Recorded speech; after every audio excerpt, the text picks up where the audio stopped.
A las 02:17 de la mañana del 21 de mayo de 1944, Traver First Class Thomas Tommy Blackburn se arrastraba por el barro volcánico de Baia Kavan, observando cómo las sombras de 400 soldados japoneses se movían entre las palmeras destrozadas bajo la luz de la luna llena. 22 años, un cazador de ciervos de las montañas de West Virginia que podía dispararle a una ardilla a 200 yardas de distancia. Llevaba 14 días en combate continuo con heridas de metralla sin tratar en su hombro izquierdo. Su unidad, el 41º Infantry Division, había perdido 186 hombres en las últimas 72 horas intentando tomar las cuevas fortificadas japonesas en la cresta oeste de la isla. Tommy medía apenas 5 pies 8 pulgadas, 1.73 metros, y pesaba 145 libras, 66 kilogramos, empapado. Pero lo que le faltaba en tamaño lo compensaba con una puntería sobrenatural desarrollada durante 18 años cazando en los bosques de Appalachia cerca de Beckley, West Virginia. Su padre murió en una mina de carbón cuando Tommy tenía 9 años, dejándolo como el único proveedor de su madre y 3 hermanas menores. Cada bala contaba cuando cazabas para comer, una lección que ahora aplicaría contra el 222º Regimiento de Infantería del Ejército Imperial Japonés, una unidad de élite que había masacrado prisioneros australianos en Nueva Guinea 6 meses antes. El 162º Regimiento de Infantería de Tommy había desembarcado en Biak con 3.400 hombres.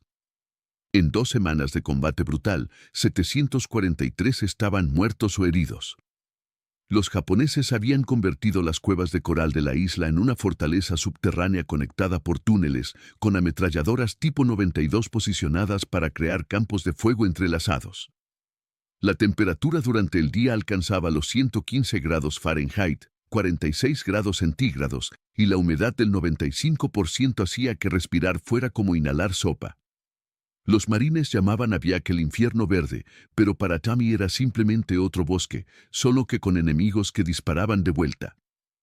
Su M1 Garand había sido modificado en el campo con una mira telescópica Weaver 330 que Tommy había tomado prestada de un francotirador japonés muerto 3 días antes.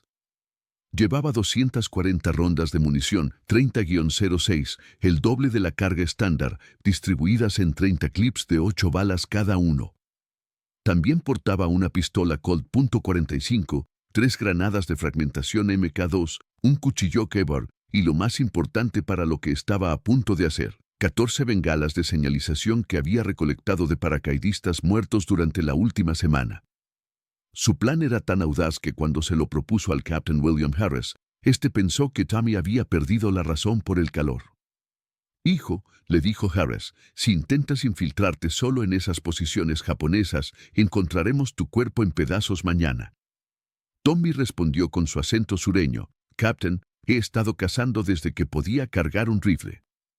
La diferencia es que estos japoneses no conocen estos bosques como yo conozco los míos». Tommy había pasado 3 días estudiando los patrones japoneses desde una posición de observación en un árbol de pandanus a 400 yardas, 366 metros, de sus líneas. Notó que cambiaban la guardia cada 2 horas exactamente a las 0200, 0400, 0600. Durante el cambio, había una ventana de 3 a 4 minutos donde las posiciones de ametralladora quedaban con dotación mínima mientras los relevos se movían por los estrechos túneles. También observó que los japoneses habían establecido un sistema de contraseñas basado en silbidos de pájaros nativos, específicamente el del cacatúa de cresta amarilla. Tommy había practicado ese silbido hasta perfeccionarlo. Su entrenamiento en Fort Benning, Georgia, había durado solo 13 semanas antes de ser enviado al Pacífico. Pero esas 13 semanas incluyeron entrenamiento nocturno intensivo bajo el Sergeant Major Jake Bull Morrison, un veterano de Guadalcanal que insistía en que sus hombres aprendieran a moverse en completa oscuridad. «Los japoneses son maestros del combate nocturno», repetía Morrison. «Si no puedes verlos, debes oírlos. Si no puedes oírlos, debes olerlos. Y si no puedes olerlos, probablemente ya estés muerto». Tommy había sobresalido en el curso de combate nocturno, completando el recorrido de infiltración de 2 millas en 47 minutos, 13 minutos menos que el siguiente mejor tiempo. El 41º Infantry Division, apodada Sunset Division, Había visto combate en Nueva Guinea durante 18 meses antes de Viac. De los 14.000 hombres originales de la división, solo 7.800 permanecían aptos para el combate. Los reemplazos como Tommy eran arrojados a la picadora de carne con mínima aclimatación. Su pelotón había comenzado con 42 hombres hacía 2 semanas. Ahora quedaban 19 y 8 de ellos estaban heridos pero se negaban a evacuar. El sargento de pelotón, Staff Sergeant Rico Martínez de El Paso, Texas, había perdido 3 dedos de su mano izquierda por metralla pero seguía comandando con un muñón vendado que sangraba a través de las gasas. A las 0223, Tommy comenzó su aproximación. Se movía en incrementos de 10 yardas, deteniéndose para escuchar durante 30 segundos antes de continuar. El suelo estaba cubierto de hojas de palma podridas que crujían con cada paso, pero la brisa nocturna del mar creaba suficiente ruido de fondo para enmascarar sus movimientos. 350 yardas hasta las líneas japonesas. Su corazón latía a 95 pulsaciones por minuto, controlado mediante respiración táctica, inhalar por 4 segundos, mantener por 4, exhalar por 4, mantener por 4. Una técnica que había aprendido cazando ciervos cuando necesitaba calmar sus nervios antes de un disparo difícil. 300 yardas. Podía ver el brillo de los cigarrillos japoneses. Los soldados imperiales fumaban cigarrillos Kinsey, con un distintivo olor dulce que Tommy había aprendido a identificar desde 50 metros. Con 12 posiciones de combate distintas, cada una con al menos 3 hombres. Las ametralladoras tipo 92 estaban posicionadas para cubrir los accesos principales, con un campo de fuego efectivo de 600 metros. Pero Tommy no planeaba usar los accesos principales. 250 yardas. Un centinela japonés tosió. Tommy se congeló, contando los segundos. 1 meseseti, 2 meseseti, 3 meseseti. El centinela escupió y continuó su patrulla. Tommy notó que el soldado cojeaba ligeramente, favoreciendo su pierna derecha. Un hombre herido en servicio de guardia significaba que los japoneses estaban tan escasos de personal como los americanos. 200 yardas. Tommy alcanzó el primer obstáculo, un campo minado improvisado marcado por alambre de púas oxidado. Las minas eran Type 93, diseñadas para mutilar más que matar. Tommy había visto a 3 hombres de su pelotón perder piernas por estas minas. Se movió hacia la izquierda, donde el terreno rocoso había impedido a los japoneses enterrar minas profundamente. Usando su cuchillo Keber, sondeó el suelo cada 6 pulgadas, buscando el característico clic metálico. 150 yardas. El cambio de guardia comenzaría en 27 minutos. Tommy aceleró su paso, sacrificando algo de sigilo por velocidad.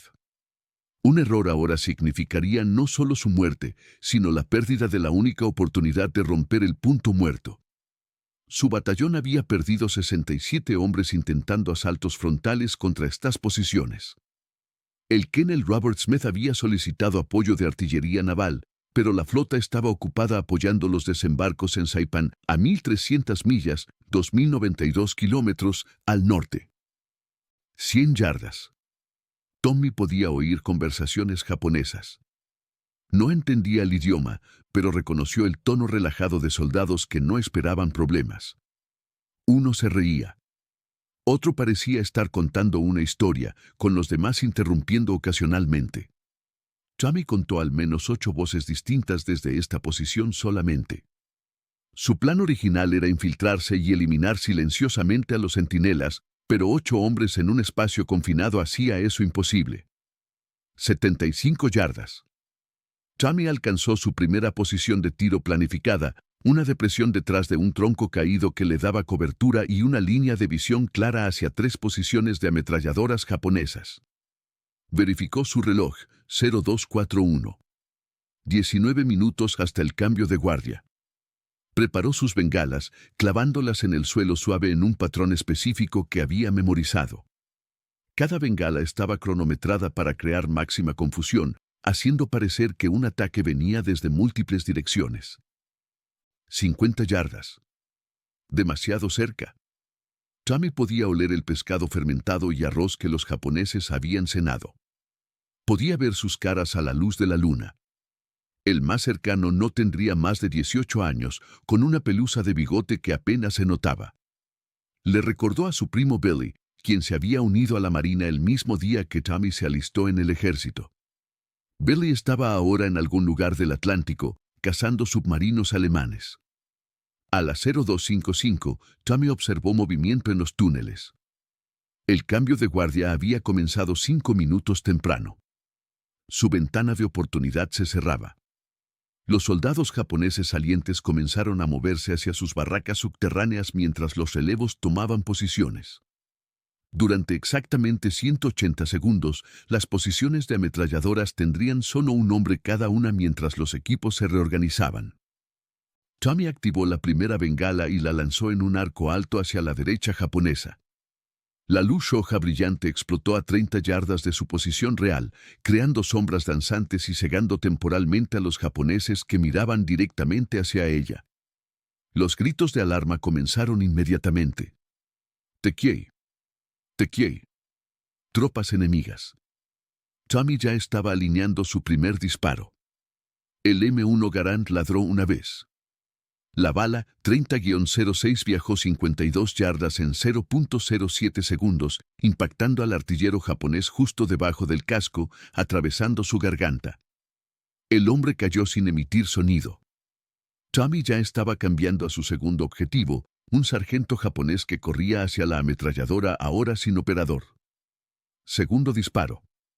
El sargento se dobló por la mitad como si hubiera sido golpeado por un bate de béisbol invisible. Si quieres ver cómo terminó la misión de Tommy Blackburn, por favor dale like a este video. Nos ayuda a compartir más historias olvidadas como esta. Suscríbete si aún no lo has hecho. Volvamos a Tommy. La segunda bengala explotó 40 yardas a la izquierda, luz blanca esta vez, creando la ilusión de fuego de mortero iluminador. Los japoneses, entrenados para responder a patrones de ataque estadounidenses, inmediatamente comenzaron a disparar hacia las zonas iluminadas, desperdiciando munición en sombras. Tommy aprovechó el caos. Tercer disparo, cuarto disparo, quinto disparo.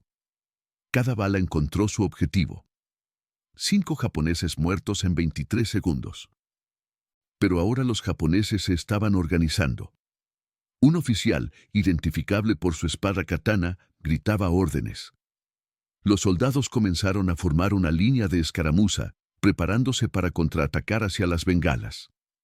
Exactamente como Tommy había anticipado. Activó 3 bengalas más simultáneamente, lanzándolas en diferentes direcciones. Verde, roja y blanca, creando un calidoscopio de confusión. Los japoneses ahora creían enfrentarse a un ataque de al menos un pelotón completo. Tommy se movió. Nunca permanecía en una posición más de 60 segundos, una regla que su padre le había enseñado cazando pavos salvajes. Dispara y muévete, hijo. Un cazador estático es un cazador muerto.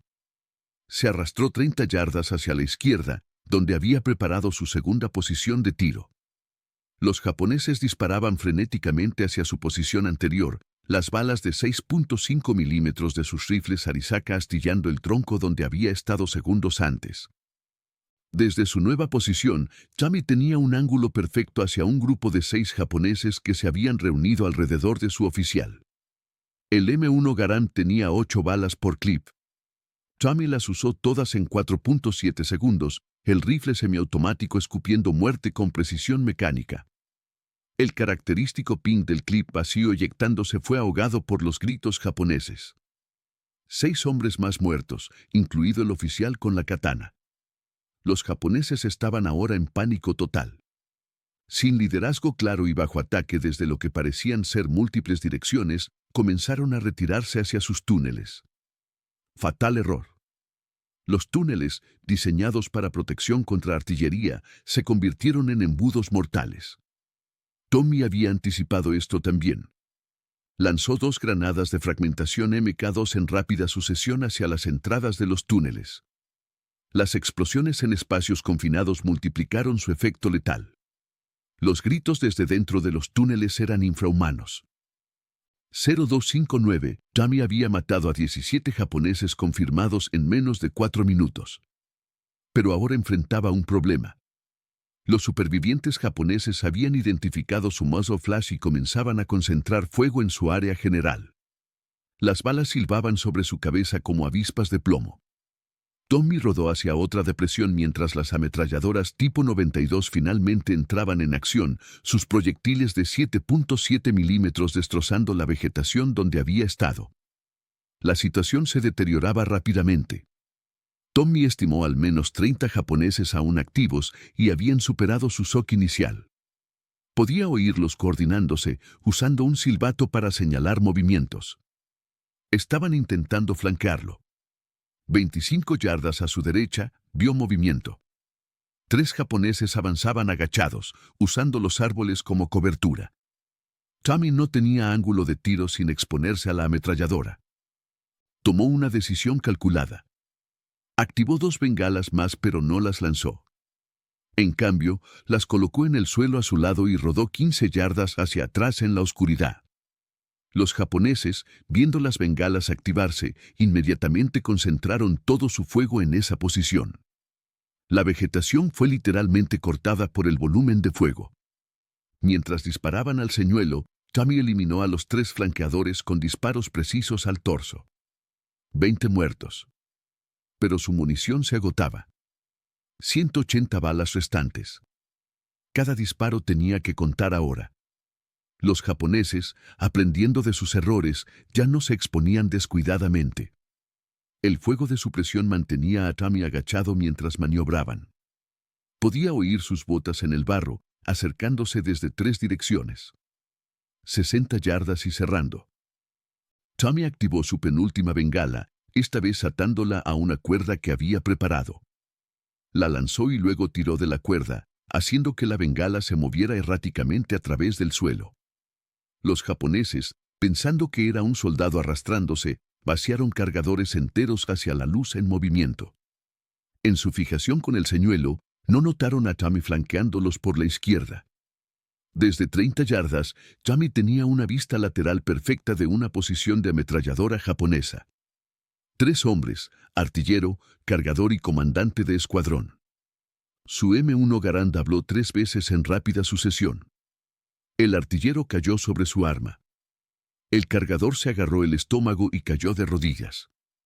El comandante giró hacia Tommy justo a tiempo para recibir una bala entre los ojos. 23 muertos. Ahora los japoneses sabían que había al menos un estadounidense entre sus líneas. Comenzaron a gritar "Idei. Idei. Fantasma". En la confusión y oscuridad, con bengalas creando sombras imposibles y muerte viniendo de todas direcciones, algunos soldados japoneses genuinamente creían estar luchando contra un espíritu vengativo. Tommy usó este terror psicológico, emitiendo un grito de guerra cherokee que su abuelo le había enseñado, un sonido gutural que heló la sangre de los defensores japoneses. 0308. La batalla nocturna había estado furiosa por 17 minutos. Tommy había cambiado de posición 11 veces, convirtiendo el área en su campo de caza personal. Los japoneses, acostumbrados a que los estadounidenses lucharan de manera predecible, no podían adaptarse a este enemigo solitario que peleaba como ellos, con sigilo, engaño y violencia brutal. Un contraataque japonés más organizado se estaba formando. Tommy podía ver al menos 20 soldados reuniéndose bajo el mando de otro oficial, este portando una pistola Nambu. Estaban preparándose para un asalto Banzai, un ataque suicida directo diseñado para abrumar con números. Tommy tenía 147 balas restantes y una granada. Las probabilidades no estaban a su favor. Pero entonces escuchó algo que le dio esperanza, el distintivo silbido de proyectiles de mortero de 81 milímetros entrantes. Su pelotón, alertado por el caos, había comenzado fuego de apoyo. Los proyectiles impactaron 50 yardas detrás de las líneas japonesas, no lo suficientemente cerca para causar bajas pero sí para disrumpir su formación. Tommy aprovechó la distracción. Corriendo agachado, cubrió 40 yardas en 6 segundos, lanzándose detrás de un afloramiento rocoso justo cuando las ametralladoras japonesas abrían fuego donde había estado. Desde su nueva posición, tenía una línea de tiro clara hacia el grupo que se preparaba para el Banzai. Someone Garand cantó su canción de muerte 8 veces más. 8 japoneses cayeron. El oficial con Anambu intentó localizar a Tommy, pero una 9ª bala lo encontró primero, girándolo como una peonza antes de colapsar. 32 muertos. Los morteros estadounidenses ajustaron su fuego, acercándose peligrosamente a la posición de Tommy. Un proyectil impactó a solo 30 yardas, la metralla silbando sobre su cabeza. Pero también impactó a un grupo de 5 japoneses que intentaban flanquearlo. Tommy no los reclamó como sus muertes, pero el efecto en la moral japonesa fue devastador. Estaban siendo golpeados desde adentro y afuera simultáneamente. La tercera ola de crisis llegó a las 03:15.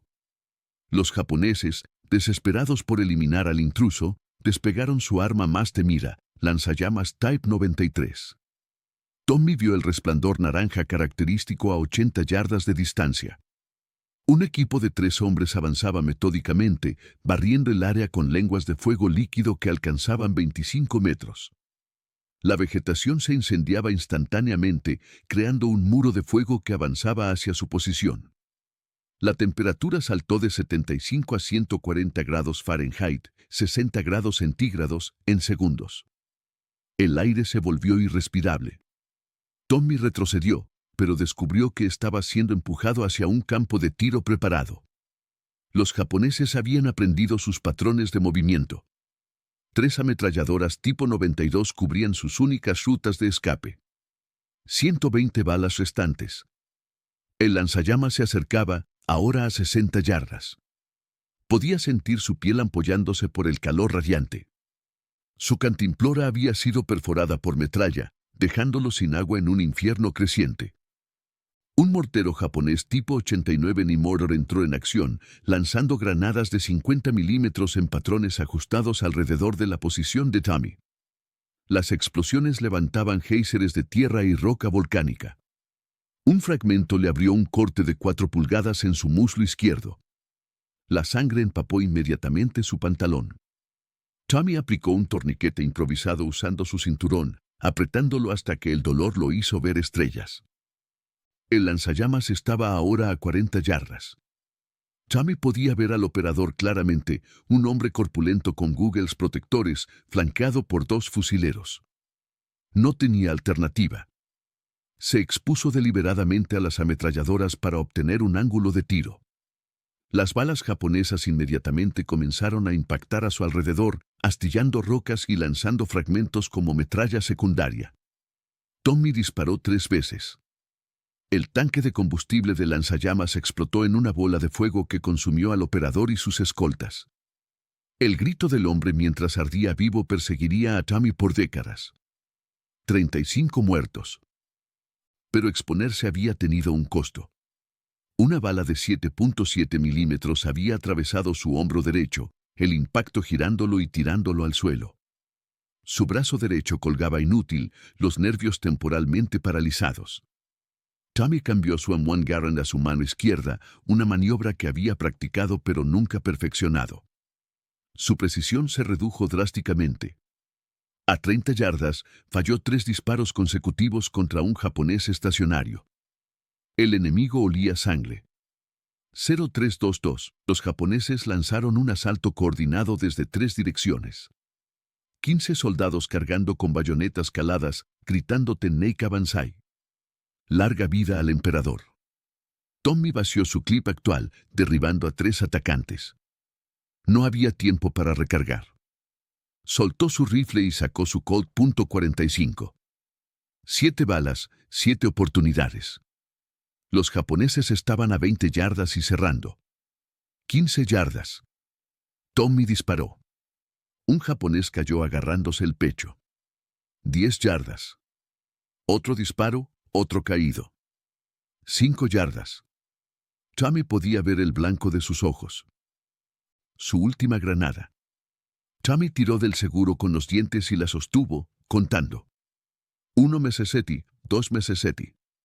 Los japoneses estaban encima de él. Tommy rodó la granada a sus pies y se lanzó hacia atrás por un pequeño barranco. La explosión lo atrapó en el aire, lanzándolo otros 10 pies. Aterrizó duro, algo crujió en sus costillas. Al menos 5 atacantes fueron destrozados por la granada. 43 muertos. Tommy se arrastró hacia su rifle abandonado, cada movimiento enviando rayos de dolor a través de su torso. Sus manos temblaban incontrolablemente mientras intentaba insertar un nuevo clip. La pérdida de sangre lo estaba mareando. Su visión se tunelizaba. Los sonidos parecían venir de muy lejos. Shock hipovolémico reconoció los síntomas. Había visto a suficientes hombres morir de ello. La cuarta ola, la situación imposible, llegó a la 0328. Tommy estaba acorralado en una depresión rocosa de 10 pies de diámetro. No había cobertura superior. Los japoneses podían simplemente lanzar granadas hasta que una lo encontrara. Contó al menos 25 enemigos convergiendo en su posición. Su munición, 73 balas, 4 balas en la Colt. Su cuerpo, hombro derecho destrozado, muslo izquierdo desgarrado, al menos 2 costillas rotas, quemaduras de segundo grado en su espalda. Los japoneses no se apresuraban ahora. Sabían que lo tenían. Tommy podía oírlos coordinándose, preparándose para el asalto final. Un oficial gritó órdenes. Tommy reconoció suficiente japonés básico para entender: tómalo vivo. Querían capturarlo para interrogarlo, luego torturarlo hasta la muerte como habían hecho con otros estadounidenses capturados. Tommy revisó su Colt. Guardó una bala para él mismo si llegaba a eso. Pero entonces recordó las últimas bengalas. 2 hojas de señalización. No para confundir al enemigo esta vez, sino para marcar su propia posición. Si iba a morir, se llevaría a tantos como pudiera con él. Activó ambas bengalas y las lanzó directamente hacia arriba. Brillaron como fuegos artificiales del 4 de julio contra el cielo pre-amanecer. En el puesto de mando estadounidense, el Captain Harris vio las señales. «Ese loco hijo de perra todavía está vivo», murmuró. Se volvió hacia su operador de radio. «Contacta a la batería de 105 milímetros fuego para efecto en las bengalas rojas. Todas las piezas, 5 rondas, fuego rápido. Ahora». Tommy escuchó el silbido distante de la artillería entrante y sonrió. 30 segundos hasta impacto. Los japoneses también lo escucharon, reconociendo demasiado tarde lo que significaban las bengalas. Comenzaron a dispersarse, pero era demasiado tarde. El tiempo cambia a presente. Tommy se levanta de su agujero, tambaleándose como un borracho. No va a morir escondido. Su M1 Garand escupe sus últimas balas. Un japonés cae, luego otro. Los enemigos cargan hacia él, desesperados por alcanzarlo antes de que la artillería llegue. 10 segundos hasta impacto. Tommy vacía su Colt. Más japoneses caen. 5 segundos. Un soldado japonés llega hasta él, la bayoneta perforando el costado de Tommy. 3 segundos. Tommy agarra la bayoneta con sus manos desnudas, manteniéndola en su lugar para que el japonés no pueda retroceder. 1 segundo. Se miran a los ojos, 2 jóvenes a 10.000 millas de casa. Impacto. 20 proyectiles de 105 milímetros explotan simultáneamente en un área de 100 metros cuadrados. El mundo se convierte en fuego y acero. Los árboles se desintegran. Las rocas se vuelven metralla. Los cuerpos humanos simplemente dejan de existir. La onda de choque aplana todo en 200 yardas a la redonda. Luego, silencio. Solo humo y el crepitar de pequeños fuegos. 6 horas después, una patrulla del 162º Regimiento encontró a Tommy Blackburn.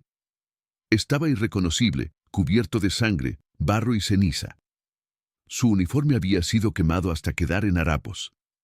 Tenía 14 heridas distintas: bala en el hombro, bayoneta en el costado, metralla en muslo, brazo y espalda, quemaduras cubriendo el 30% de su cuerpo, 3 costillas rotas, conmoción cerebral severa por las explosiones de artillería. Pero respiraba. El recuento de cadáveres japoneses tomó 2 días. En el área inmediata alrededor de las posiciones de combate de Tommy, encontraron 67 enemigos muertos confirmados. 43 habían sido eliminados por fuego de rifle directo o granadas de Tommy, confirmado por balística.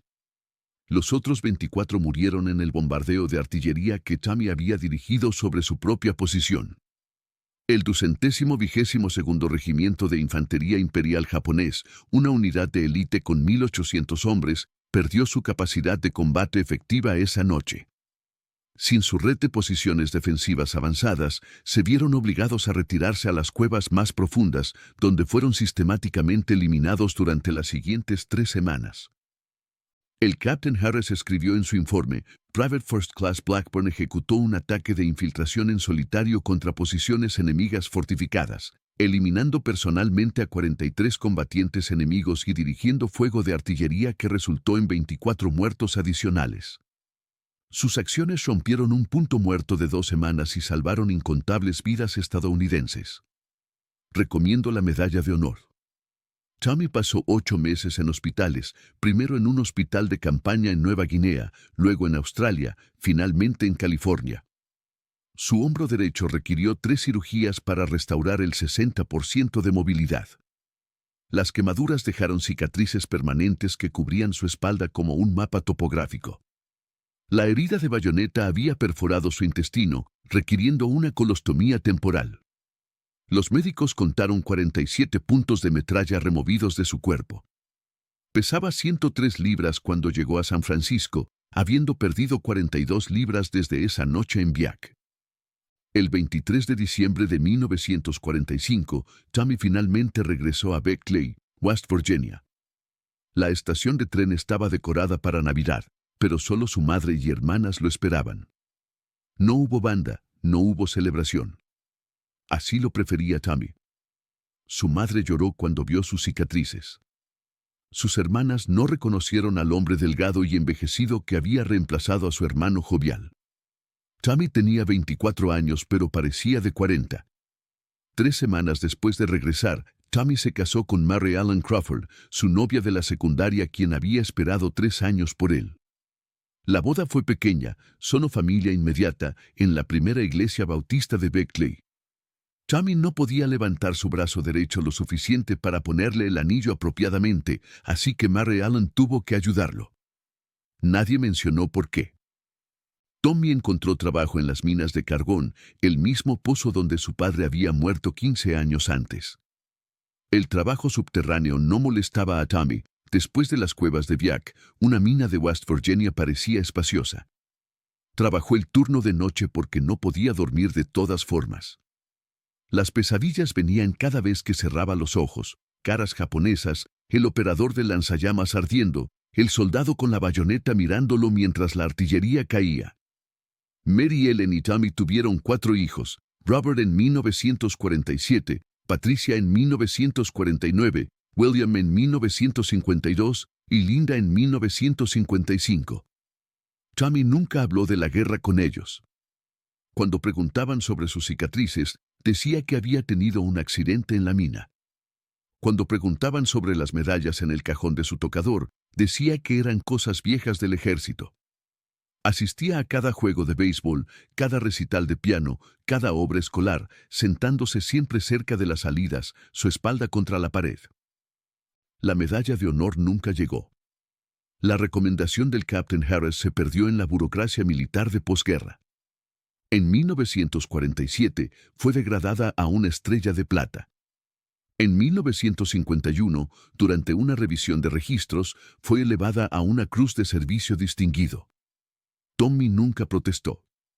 «Hice mi trabajo», le dijo a Mary Ellen cuando ella sugirió escribir al Congreso. «No necesito una medalla para saber eso». En 1967, un historiador militar llamado Dr. James Patterson estaba investigando acciones de pequeñas unidades en el Pacífico cuando encontró el informe original del Captain Harris en los archivos nacionales. Quedó asombrado. Condujo 400 millas hasta Beckley para entrevistar a Tommy, quien inicialmente se negó a hablar. Solo después de 3 visitas y la intervención de Mary Ellen, Tommy finalmente relató los eventos de esa noche, en voz monótona, como si leyera una lista de compras. El Dr. Patterson inició una campaña para que Tommy recibiera el reconocimiento apropiado. Contactó a supervivientes del 41st Infantry Division. Rico Martínez, el sargento que había perdido 3 dedos, ahora dueño de un restaurante en El Paso, escribió: Tommy Blackburn nos salvó a todos esa noche. Sin él, los japoneses nos habrían masacrado al amanecer. El Captain Harris, retirado como Kennel, añadió su propio testimonio: en 30 años de servicio militar, nunca vi tal valor y habilidad táctica de un solo soldado. El 14 de abril de 1969, 25 años después de Viac, Tommy fue invitado a Washington, D.C. En una ceremonia en la Casa Blanca, el presidente Richard Nixon le otorgó la Medalla de Honor. Tommy, ahora de 47 años, con cabello gris y manos temblorosas por años de trabajo minero, permaneció rígido mientras la medalla era colocada alrededor de su cuello. Cuando Nixon le preguntó cómo había sobrevivido esa noche, Tommy respondió: solo hice lo que me enseñaron, señor. Disparar y moverse. La historia llegó a los periódicos nacionales. Cazador de montaña mata 67 japoneses en una noche, decía el New York Times. Life Magazine publicó un artículo de 8 páginas con mapas detallados de la batalla. Hollywood llamó, queriendo hacer una película. Tommy rechazó todas las ofertas. No soy un héroe, insistía. Los héroes son los que no regresaron. Tommy trabajó en las minas hasta 1981, cuando el polvo de carbón finalmente lo forzó a retirarse. Sus pulmones, ya dañados por el humo y los químicos de la guerra, no podían más. Pasó sus últimos años enseñando a sus nietos a cazar en las mismas montañas donde había aprendido a disparar. Les enseñó sobre paciencia, sobre respetar la vida que tomas, sobre nunca desperdiciar una bala. Nunca mencionó que estas lecciones lo habían mantenido vivo en una isla del Pacífico. El 3 de marzo de 1994, Tommy Blackburn murió en el Centro Médico de Veteranos en Berkeley. Tenía 72 años. El cáncer de pulmón, probablemente causado por una combinación de exposición química en Viac y 35 años en las minas, había metastatizado a sus huesos. En sus últimas horas, deliró, hablando con soldados japoneses muertos hace mucho, pidiéndoles perdón en un idioma que no conocía. Mary Allen sostuvo su mano mientras partía. Su funeral atrajo a más de 2,000 personas. Veteranos del 41st Infantry Division vinieron desde todos los rincones del país. Una guardia de honor del 82nd Airborne llevó su ataúd. Fue enterrado en el Cementerio Nacional de Arlington, sección 66, tumba 8834, con vista al río Potomac. Su lápida dice simplemente: Thomas Blackburn, PFC, U.S. Army, Medal of Honor, West Virginia. En 2001, el Museo Nacional de la Segunda Guerra Mundial en Nueva Orleans creó una exhibición permanente sobre la batalla de Viac. La pieza central es el M1 Garand de Tommy, todavía marcado con su sangre, junto con su diario donde escribió una sola línea sobre esa noche: hice algo de caza. Los ciervos disparaban de vuelta. El historiador militar Dr. Robert Cetino clasificó la acción de Tommy como una de las hazañas individuales de combate más extraordinarias de la Segunda Guerra Mundial. El general japonés retirado Yoshio Nakamura, quien había servido en el Pacífico, dijo en una entrevista de 1995: escuchamos historias del fantasma americano de Viac. Pensábamos que era propaganda. Saber que era un hombre increíble. En 2019, el estado de West Virginia renombró un tramo de 10 millas de la Ruta 19 cerca de Berkeley como PFC Tommy Blackburn Memorial Highway. Su hija Linda, ahora de 64 años, habló en la ceremonia. Papá habría odiado esto. Habría dicho que solo estaba haciendo su trabajo. Pero el mundo necesita saber que los héroes vienen de lugares pequeños, que los hombres ordinarios pueden hacer cosas extraordinarias cuando es necesario. La casa de la infancia de Tommy en Berkeley ahora es un pequeño museo, mantenido por la Sociedad Histórica del Condado de Raleigh. Exhiben su medalla de honor, su estrella de plata, su cruz de servicio distinguido, sus 3 corazones púrpura. En la pared hay una foto de Tommy a los 21 años, antes de Viac, sonriendo con su rifle de caza, inconsciente de que en 2 años usaría esas mismas habilidades para cambiar el curso de una batalla. El legado de Tommy Blackburn va más allá de los números. Su acción en Viac demostró el valor del entrenamiento de francotirador y las tácticas de infiltración, llevando al ejército a expandir sus programas de francotiradores. Su uso de bengalas para crear confusión fue incorporado en manuales de entrenamiento. Más importante, su historia recuerda que a veces una persona en el lugar correcto, con las habilidades correctas y el valor para usarlas, puede cambiar todo. Si esta historia te conmovió como nos conmovió a nosotros, hazme un favor. Dale like a este video. Cada like le dice a YouTube que muestre esta historia a más personas. Dale a suscribirse y activa las notificaciones. Estamos rescatando historias olvidadas de archivos polvorientos todos los días. Historias sobre cazadores de montaña convertidos en héroes que salvaron vidas con puntería imposible. Personas reales, heroísmo real. Deja un comentario ahora mismo y cuéntanos desde dónde estás viendo. ¿Estás viendo desde Estados Unidos, México, España, Argentina, Colombia? Nuestra comunidad se extiende por todo el mundo. No eres solo un espectador. Eres parte de mantener vivas estas memorias. Cuéntanos tu ubicación. Cuéntanos si alguien de tu familia sirvió. Solo déjanos saber que estás aquí. Gracias por ver y gracias por asegurarte de que Thomas Tommy Blackburn no desaparezca en el silencio. Estos hombres merecen ser recordados y tú estás ayudando a hacer eso posible.